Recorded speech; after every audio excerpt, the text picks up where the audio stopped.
Nashville. How's everybody doing?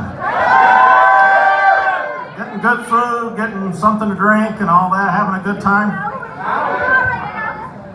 Do what? Good, good. Well, I want to start off because I know in today's day and age it's important to be politically correct. So I want to say I am a white heterosexual male. I am sincerely apologizing for that. I just can't do anything about it. I tried. On the way here, my wife and I, we picked up a hitchhiker, which is something we don't normally do. We get down the road, the hitchhiker says, "Thanks for the ride, but how do you know I'm not a serial killer?" I said, "Dude, the odds of 3 serial killers being in the same car are astronomical."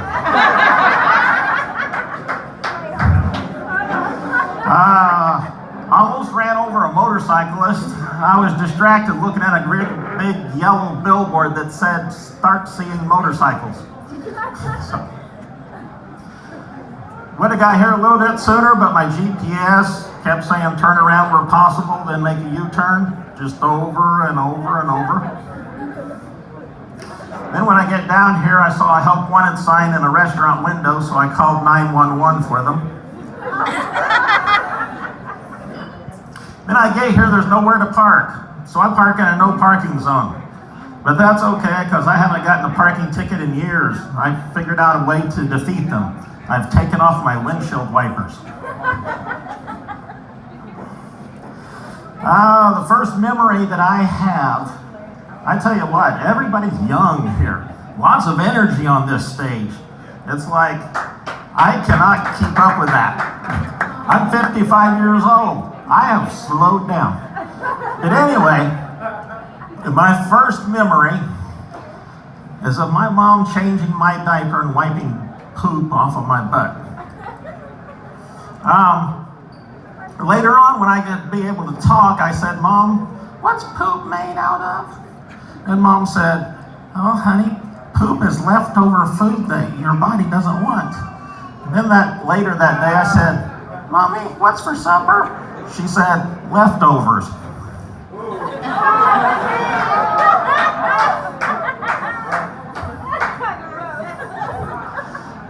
You've seen these, everybody has a voice-activated television remote control now, and y'all think that they're a newfangled thing. They're not. In 1970, when I was 6 years old, my dad had a voice-activated remote control. It was called Dave, as in, "Dave, change the channel."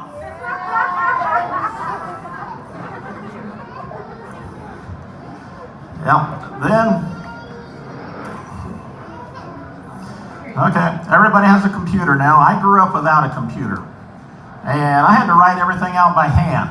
You remember, nobody here knows cursive anymore. I know how to do cursive. That's what old people use to write in code. So anyway, I wrote everything out by hand. Nowadays, I have a computer. I curse that computer. I curse it up one side and down the other. I swear, if Thomas Jefferson had a computer, he still would have wrote the Declaration of Independence by hand. So, anyway, but whenever I turned 16 years old, I went and I got my driver's license, and I tell Dad that I'm going to the movies, and I said, "Can you do my homework?" And Dad said, "Son, that wouldn't be right." And I said, "I know, Dad, but do the best you can."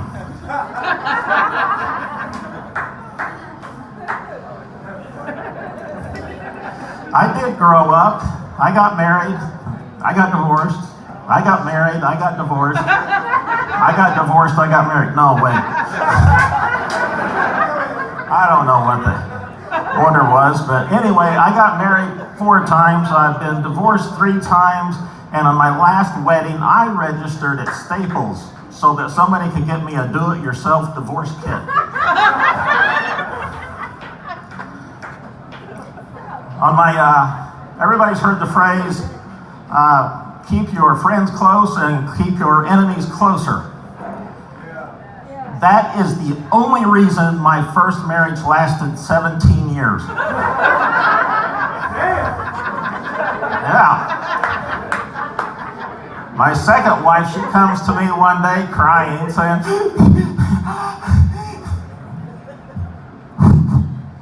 anyway, she comes to me crying, going, if I die first, are you going to remarry? And I said, I hold her and I say, no, sweetie, I'm not going to remarry. I'm just going to live with them. And while we're at it, do you mind if I bring a date to your funeral?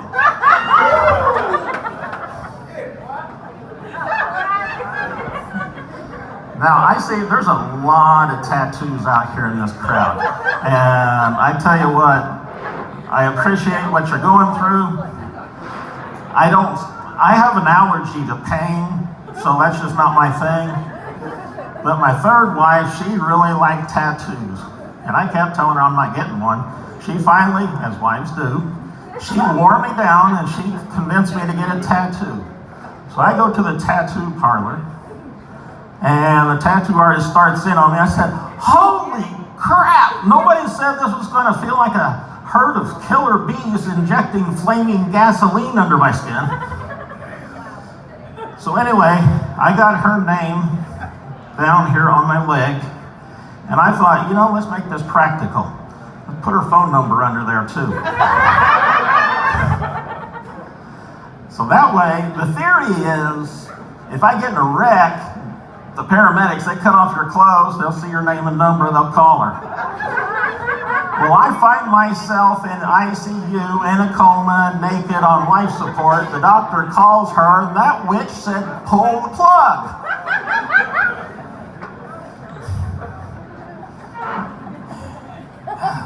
So I took my most recent wife, she's right here, I gotta be careful. I took my current wife bowling recently, whereupon she immediately tore her meniscus. She had surgery, she was walking on a crutch. She has one of those placards that you can park in the handicap spot. Those things let you park in the best parking spots. They are the best. If I would have known how good those parking spots were, I would have taken her bowling years ago. Golly. So, my wife, you need to go to the restroom, don't you? You don't want to hear this? I don't want you to hear this. I guess I'll tell you, might as well tell you now. My wife hates doing laundry. Hates it. So when I'm mad at her, I don't tell her I'm mad at her. I just go get all of the clean clothes out of the drawer and put them into the dirty clothes hamper.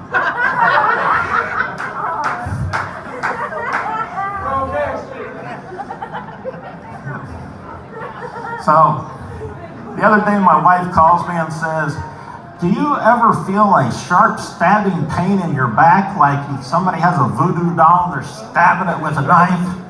And I said, no. And she said, how about now?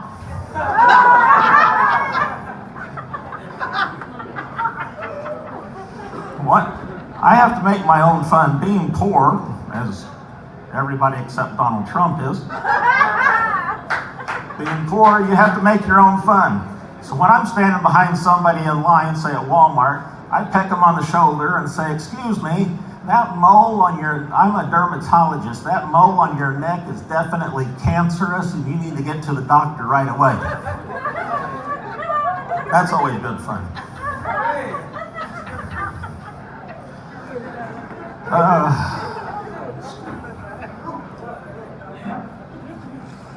I lost track. So yes, I am a big joker. The last joke I'm going to play on anybody in this lifetime is, if you've ever been a pallbearer, you know that those caskets are heavy. They are freaking heavy. I went to the funeral home, I bought the heaviest casket they got.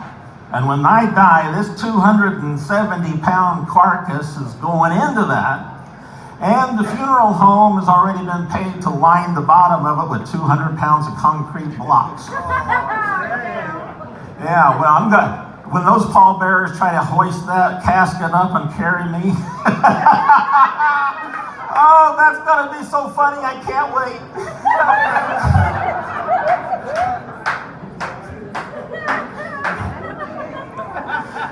Oh, God. Oh, I'm so excited, I forgot where I was. Okay. Yeah, I've been applying for some roles as acting, not just comedian, but acting. And on a whim, I applied to one that was going to be at a nudist colony. I thought, hey, get paid, see some naked people. I sent them some pictures, you know. I said, hey, I can be the traditional fat guy that's sitting around the pool. They sent me a check and a letter that said, here's $50. Do not ever apply to us again.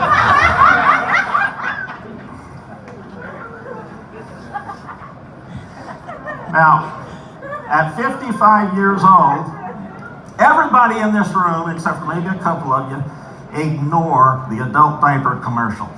At 55 years old, I am starting to pay attention. So it's like, if I get this thing and I wear it, I can actually sit through the whole movie. I mean, I still don't know how Titanic ends. So I got one of those, and I put it on. It's actually pretty nice. It's pretty cool. As a matter of fact, I'm peeing in front of you all right now. My name's David Bowers. One of these days you'll figure it out. Thank you.